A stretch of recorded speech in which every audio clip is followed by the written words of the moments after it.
Hello everybody, it's Boba. Today we're going to be rewriting Security Breach as if the books never existed. So, what that means is none of the information from the books is going to be in this thing at all. Alright, so with that said, just be aware that it's not going to follow any of it. Like, none of it at all.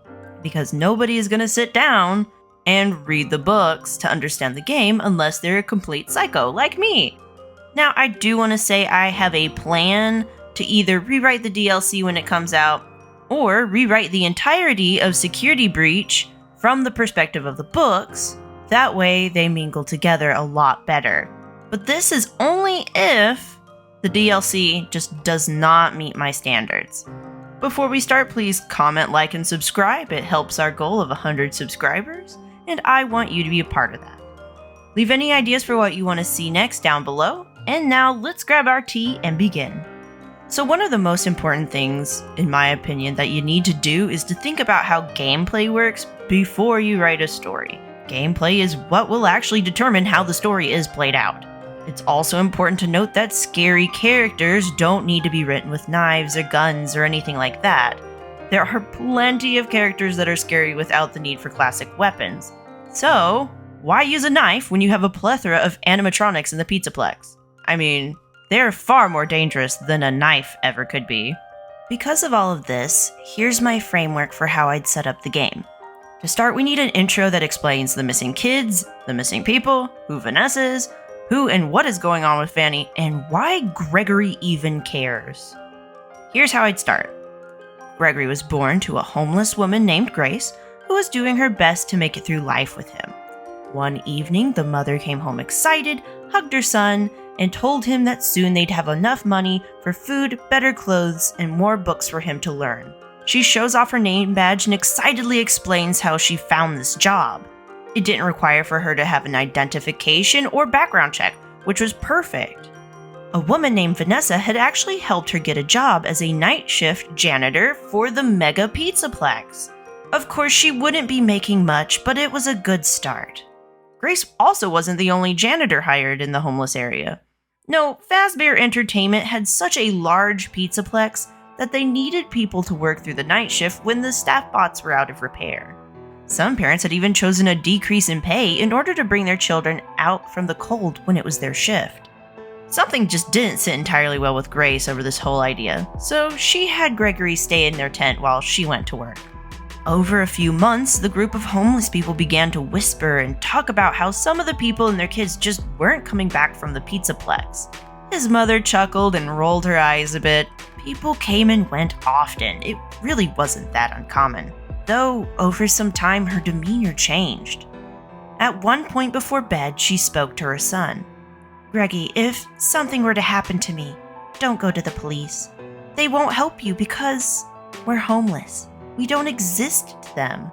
They'll just think you're crazy and try to take you to an orphanage. If something happens, you should just stay away from the Pizzaplex." "Mom, you're freaking me out." "Don't worry, Greggy, it's nothing. I guess I just got spooked by something today. Just don't go there." After that, Grace went to work, but she never came back. Gregory was worried after a couple days as she'd never been gone this long before. And he knew that something had to have happened. Some way, somehow, he had to find her, and the Pizzaplex was where he would start. Maybe someone had seen her there, but he had a gut feeling that speaking to Vanessa was a bad idea. After all, she'd been the one to hire everyone who is now disappearing. So for the tutorial part of this game, Gregory would be using the screwdriver he found to be able to open the side vent and crawl in. This would later be a very important mechanic throughout the rest of the game, but for now we're just learning how it's done. As Gregory's going through the vent, he has to run from a mini music band and jump into a small room. This would become Gregory's base of operation. In here you can see the different things or upgrades that you find throughout your game. All items for Freddy will still need to be taken to parts and services under the main stage just like in normal gameplay, but you would be able to see a lot of your other items here. After hours, Gregory climbs into the only other vent and starts his journey to look for his mother. He ends up popping out into the storage section of Freddy's room, only to run into Freddy, who is heading back to recharge. At first, Freddy's about to take him back to Vanessa when Gregory holds up his hands. "Wait, please. My mom is Grace. She went missing and she hasn't come home. She's a janitor here. Please, I need to find her." Freddy stops and thinks about things and remembers the janitor he's talking about. She would often talk about her son, Gregory. "That means you are Gregory. I did not see her leave a few nights ago. Are you sure she hasn't come home?" Gregory nods. "I'm sure. I haven't eaten in days, and Mom usually comes home with food. But she hasn't come back, and I'm scared. I have to find her." Feeling worried for the child and his mother, Freddy decides to help him look for her after Gregory has eaten some food. "We must be careful. If the night guard sees you, you'll surely be escorted out. Climb into my stomach hatch. It'll be the safest way for you to travel. But know that if my power becomes low, I must recharge." Gregory's a bit wary. He doesn't really want to become a human meat pretzel, but decides that he needs to do this in order to find his mother. As they travel to find a way into the atrium, Freddy warns Gregory that over the last few weeks, his friends have been acting strange. Freddy's worried what would happen if Gregory would be found by them. Now, as a side note, the same mechanics work for Freddy in this version of the game as they do in the normal game. You can still die to a low-powered Freddy, evade animatronics, and upgrade him. So, that part hasn't changed. Now, continuing out from the tutorial to the main gameplay. Once you've entered Freddy, you enter the Pizzaplex's entry area. From there, you will be ejected from Freddy and handed a Faz watch. "Gregory, I see Chica up there. I will distract her. This is a Faz watch. I will be able to communicate with you, even though I will be busy. You will need to find a pass for the atrium. Around here is a pass station. You should be able to get one. Also, if you need it, the Fazwatch can access some of the cameras in this section of the building. This will be your first instance of needing to sneak and potentially using the camera systems. You will need to go to both shops and follow the same steps as in the main game. Once you have a pass, you will need to sneak by Chica. Instead of retrieving the atrium pass, however, you'll receive a daycare pass just like in the original game. Since you have a daycare pass and Freddy is still talking to Chica, you decide to go to the daycare. This will cause Freddy to respond to you as you walk away. Don't worry, the daycare attendant keeps some spare passes for good children. I'm sure if you tell him your situation, he will help you. You got this, superstar. This is when you meet Sun. He's pacing back and forth in the only lit area by the main entrance. As Gregory approaches, you can hear the attendant speak. Oh dear, this isn't good. This isn't good. That's when he notices you, squatting as you approach, so you're on eye level with him. Oh, little friend, it's way past your bedtime. What are you doing here? Freddy said you might be able to help me. Freddy said that? It must be something important if Freddy sent you here. What's wrong, little friend? I need to get a pass for the atrium. My mom went missing. Her name is Grace, and she's a janitor here. She hasn't come home. Miss Grace? Oh my, she is a lovely friend who helped with the daycare. She's helped me clean up and keep Mr. Moon away. Oh, she's such a good friend. You'll help me then? I would, little friend, but Mr. Moon is down there right now. He's not very nice, and I don't want him to hurt me again. Then, how can I help? Sun is a bit surprised, but looks over the dark playground as he stands up. Well, there are generators all over the playground. If you could turn them on, well, Mr. Moon would run away. He doesn't really like the light, you see, but you'd have to be really careful. Mr. Moon might hurt you. But if you knock over the toys down there, he's programmed to clean them up. You might have a chance to get all the generators before he finds you. If you do that for me, I'll give you a pass. Okay, I'll do it. Before you go, little friend, here's a flashlight. You'll get lost if you don't use it. It's so very dark. From there, your character goes down the slide and has the same gameplay as the original game. Except, at the end, Sun walks down the stairs as Moon runs away. He thanks you and gives you a pass and security badge level 1. Well, little friend, if you're going to find Miss Grace, you're going to need this to start opening doors. Feel free to come back. If you find arcade machines and win tickets, I might also be able to help you with some of the things you find. I might even be able to make them better. Now you have your own personal vendor that allows you to upgrade your tools and equipment that you find throughout the Pizzaplex. You will not be able to receive any Freddy upgrades from him, but this will allow you to continue the completionist experience if you so choose. As you start to leave, you hear from Freddy that Vanessa was tipped off by Moon that there is an intruder. Freddy will tell you to go to the atrium while he distracts Vanessa. As you manage to get into the atrium, a cutscene will happen where you look down and on the first floor, a little girl is running across trying to get away from all the staff bots, only to be seen. A security bot will arrive that is in the form of a wolf. It ends up capturing the little girl and going down the main stage area and into the darkness. Freddy would tell him through the Fazwatch, "You cannot be seen by staff bots, Gregory. They call for the security bot. They are not normally dangerous, but lately they have been acting odd.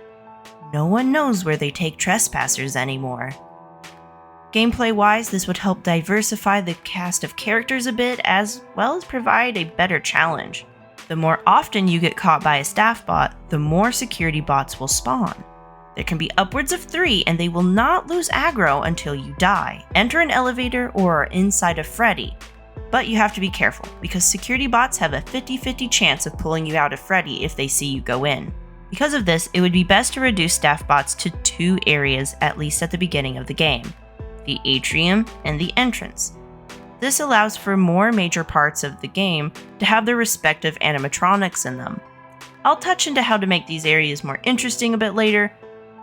Moving on, in order to locate Grace, you will need to check the upper and lower areas of the Pizzaplex. To do this, Gregory will have to start obtaining more security badges. As Gregory acquires the second badge from the office where Roxy and Monty try to catch you, the screen turns on to reveal Vanny once the 2 animatronics walk away. She is quick to let him know that she's noticed him and is looking forward to playing this game. Gregory will demand to know who she is, but Vanny just giggles. "Come find me, little boy. You've got to play my game of hide and seek if you want to win. Mommy might be playing hide and seek with me." Frustrated, Gregory swears that he's going to find her and help his mother. She just comments with a giggle that she'll be watching. And this leaves Gregory nervous and frustrated, asking Freddy through his watch if he knows what's going on. But even Freddy doesn't know. For the third badge, Gregory will need to experience the basement for the first time. This is where the endo section comes into play, just like the main game, though perhaps a bit bigger and makes more use of hiding spots. However, at the end of this section, after grabbing the security badge, Gregory will run into the sleeping blob. As the endos close in on Gregory from behind, the blob wakes up and becomes enraged, quickly attacking and absorbing the other endos. While this is happening, Gregory has to avoid the blob and get to the vent. He will need to navigate the maze of vents while the blob's tendrils are coming out from some of the possible routes. Once he escapes, a loud screech can be heard, and it's clear that he's awakened another beast. I do think it would be good that, during each run, the tendrils are a little bit randomized, that way you're not necessarily having the same exact path every time. To get the 4th security badge, you will need to go into Fazerblast. When you manage to collect the badge from Fazerblast, Vanny will make her first real appearance, showing up on the balcony and leaning against it. "It looks like Chica and my staff bot friends are kinda slow, and you're just a tricky little boy. What a shame, but I don't like to lose." It's then that she calls 2 security bots and they will expertly path their way towards you. It becomes a mad dash to get to the elevator. All the while you can hear Vanny giggling. "Run, run, little boy, they're going to find you." When Gregory manages to escape to the elevator, there's a cutscene where Freddy has to stop the security bots from entering the elevator once you're inside. This will lead to Freddy meeting up with you later, so you'll need to repair him by going through the showtime sequence. Once he's able to be repaired, you will need to pick between 3 major routes within the game. The neutral route will allow Gregory to save Monty or Chica after discovering that Gregory's mother has died. The ending for them will lead to the van escape where Chica or Monty will escape with you and Freddy, or a bad Vanny ending where the animatronics stand up to Vanny and tie her up for the authorities to arrest her. Meanwhile, everybody remains within the Pizzaplex, hiding Gregory inside, though at the end, a screen will show that Glitch Trap is still at play. For the genocide route, this really just follows the original game. During obtaining any of these endings, Gregory's mother still dies. From there, the fire escape ending and a Vanny bad ending can still be obtained. These routes will be the easiest to complete because you will have all the upgrades. Lastly, you'll have the true ending. This ending is obtained by getting all the badges at each of the main areas and facing Roxy, Monty, and Chica, but sparing them like in the neutral route. Each one will provide you with a security badge, but no upgrades. At the end of this, Vanny is once again tied up, but she reveals that there is more happening than they realize, and he's not done yet. She doesn't answer any questions after that, but just cackles in a crazed glee. Look in the basement. This spurs the group to keep looking, since she isn't the only antagonist. From there, you will need to go through the tunnels, where you enter a corridor full of TVs. This is where Gregory will meet a very displeased Glitch Trap.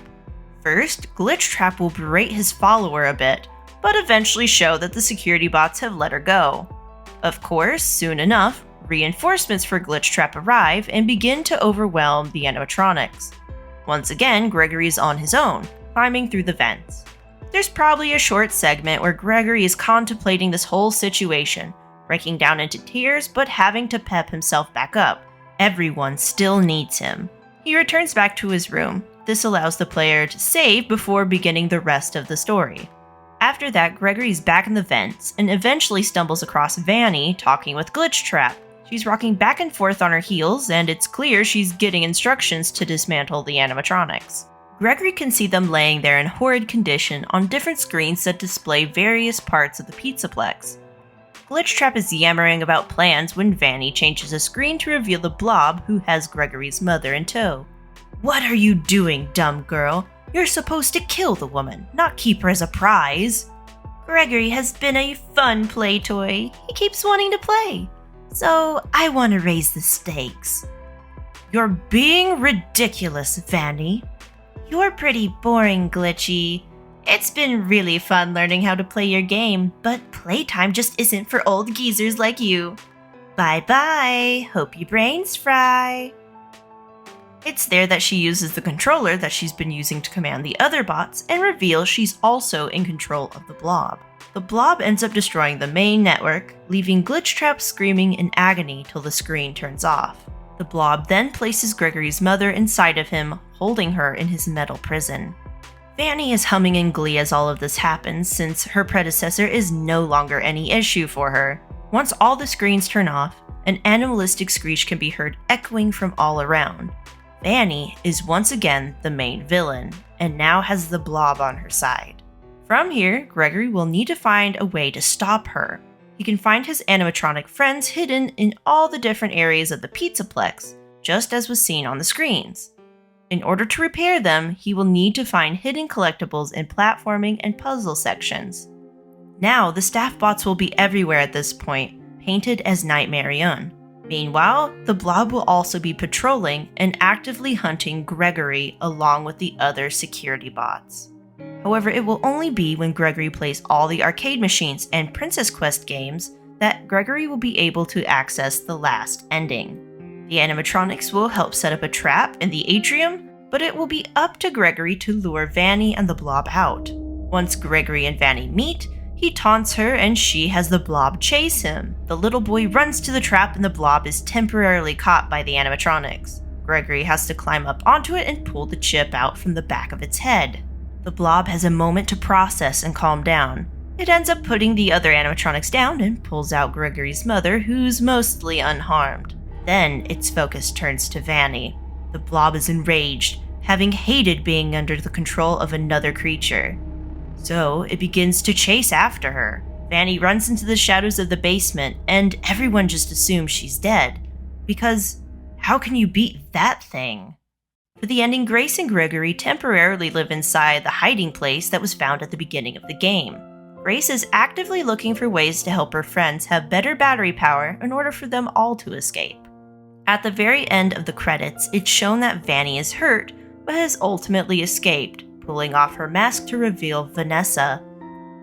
Aw, guess I gotta wait to play the game again. Bye-bye, Vanny. We'll play again real soon. Vanessa has to find a new playground. From there, the screen goes black. As a side note, since this is close to the conclusion, I think there are also things that could be added to make the game more diverse when it comes to characters. The use of only 3 major animatronics and an army of staff bots can become pretty tiring when you keep hitting the same staff bot over and over and over again. To help with this, I did mention security bots, but you could also have things like Broken Glamrock Bonnie, Discontinued Glamrock Foxy, and potentially some old withered versions for the toy animatronics that could be down in the basement. When I was thinking of designs, personally for me, I thought Withered Bonbon and Mango, or Funtime Foxy as he's also known, would be really easy to add. You could also add the toy animatronics that have been withered and broken down over time. Though for me, I think the inclusion of a withered and broken down Lolbit would actually be a really fun tease back to Sister location. Meanwhile, you could keep all of these in the basement where the endos don't enter and have them patrolling around. Mango could crawl on the ceiling and Bonbon can skitter behind boxes. You could even have Bonbon alerting other animatronics to your location with a laugh or something like that. The other discontinued or broken animatronics would really be able to fill out the roster in the other tunnel systems. The reason why I selected withered animatronics is because Monty, Roxy, and Chica are clean, new, and well taken care of, so it really wouldn't make sense for them to be down in the basement where they just don't match. Instead, having these broken and discarded animatronics would really make the character uncomfortable because you could hear the whirling and the heavy walking around and still not be able to see them. They're just so well hidden because they match the basement. I think that characters up in the atrium really need to be more diversified. I couldn't think of a whole lot of ideas, but I did make a bunny girl who could be potentially used for tips and tricks. You would really be able to find her at the front of the lobby once you've entered the atrium for the first time, but on occasion she can be found in other areas doing random tasks like wiping tables or playing arcade games. I think themed animatronics that would go with Monty, Roxy, and Chica would also be really helpful, and them not look like staff bots, simply because, you just don't want to see 100 staff bots all the time. To add to this, I think a variety of security bots would also be pretty good. While gray and brown wolves can reach up to 3, I would want a black wolf security bot to always be right on your tail in the same area you are. However, he wouldn't necessarily know where you're at, but he will search for you because he knows you're somewhere around. His dark fur would allow him to blend into the darkness, and he would be silent until he spotted you. As soon as you're seen, he lets out a howl and begins his own chase. The black security bot would be like Gigamonty, almost completely unstoppable. However, Freddy would be the only way to stop him, though if he saw you go into Freddy, he once again has a 50-50 shot of pulling you out. I think this would allow for emphasis on cameras and hiding spots being used. You also can't be worried as much about character diversity if there's good gameplay, and making things tense and strategy based often helps. Anyway, I know there's a lot to improve when it comes to story and cast of characters, but I think this would be a fun little way to rewrite it. Vanny would have a more important role and Afton would finally be gone. The ending would allow for Vanny to come back and play an even bigger role as a singular threat in her own way. After all, if she eliminated the horrible man who started it all, she has the potential to be so much more worse than him. Also, I know this story may not necessarily explain the blob well, but this was just the best I could do to at least make sure the inclusion of the blob wasn't so out of left field when he showed up. Now, if you've gotten this far, I really want to thank you guys for making it to the end of the video. This project was completed in about a month and a half, and I've never tried to make this sort of comic-esque storyboard before, especially in such a short time frame. Ultimately, I'm happy with the results. As I said in the beginning of the video, I'm probably going to rewrite the entire game again when the DLC comes out, but from the perspective of the books, because the books are radically different than the games. However, I do have the plan of rewriting the whole FNAF series in a way that is less complicated. But I really don't want to do that till the DLC comes out. I just don't want to judge it too fast. I'm honestly hoping it's good. I'm really crossing my fingers. Anyway, that's all from me. Don't forget to comment, share, like, and subscribe if you want to see more. It does really help out the channel and motivates me to keep making more content like this, especially since this was such a big project. Anyway, I'll see you in the next one. Bye.